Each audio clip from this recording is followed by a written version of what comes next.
بسم اللہ الرحمن الرحیم۔ اس سورت کا نام النجم اس لیے رکھا گیا ہے کہ نجم عربی زبان میں ستارے کو کہتے ہیں، اور اللہ رب العزت نے اس سورت کی پہلی ہی آیت میں نجم کی قسم کھائی ہے۔ اور اس نجم سے کیا مراد ہے تو اس میں مفسرین کے بہت سے اقوال ہیں۔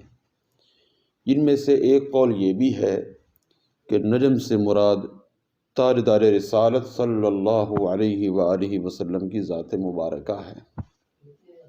اس وقت آیہ کریمہ والنجم اذا ہوا کے معنی یہ ہوں گے کہ اس چمکتے تارے محمد رسول اللہ صلی اللہ علیہ وآلہ وسلم کی قسم جب وہ معراج کی رات آسمانوں سے اترے۔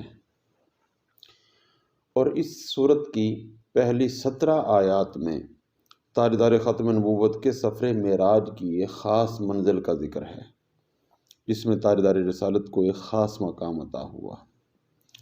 اس سورت کی بہت سی خصوصیات ہیں۔ خصوصیات کے باب میں 2 روایتیں آپ کے پیش خدمت ہیں۔ حضرت عبداللہ بن مسعود رضی اللہ تعالیٰ عنہ فرماتے ہیں کہ سجدہ والی صورتوں میں سے سب سے پہلے سورۃ النجم نازل ہوئی۔ اس کی تلاوت کر کے رسول اللہ صلی اللہ تعالیٰ علیہ وآلہ وسلم نے سجدہ کیا، اور جتنے لوگ بھی آپ کے پیچھے تھے، مسلمان تھے یا کافر تھے، ان میں سے ایک کے علاوہ سب نے سجدہ کیا۔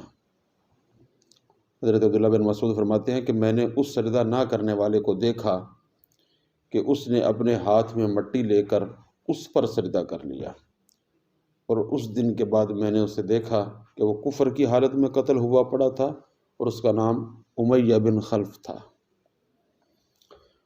علامہ محمود علوسی رحمۃ اللہ تعالیٰ علیہ علامہ احمد بن موسیٰ ابن مردویہ کے نام سے جو مشہور ہے رحمۃ اللہ تعالیٰ علیہ کے حوالے سے نقل کرتے ہیں، حضرت عبداللہ بن مسعود رضی اللہ تعالیٰ عنہ نے فرمایا یا اول سورۃ اعلنها رسول اللہ صلی اللہ علیہ وسلم بمکہ، یعنی سورۃ النجم یہ وہ پہلی سورت ہے جسے رسول کریم صلی اللہ علیہ وآلہ وسلم نے علانیہ مجمع عام میں مسجد الحرام میں مشرکین کے سامنے پڑھا۔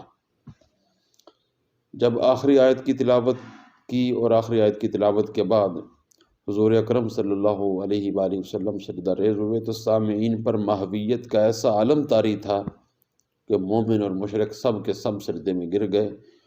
ان لوگوں میں وہ کافر بھی تھے جو قرآن سننا بھی گوارا نہ کرتے تھے۔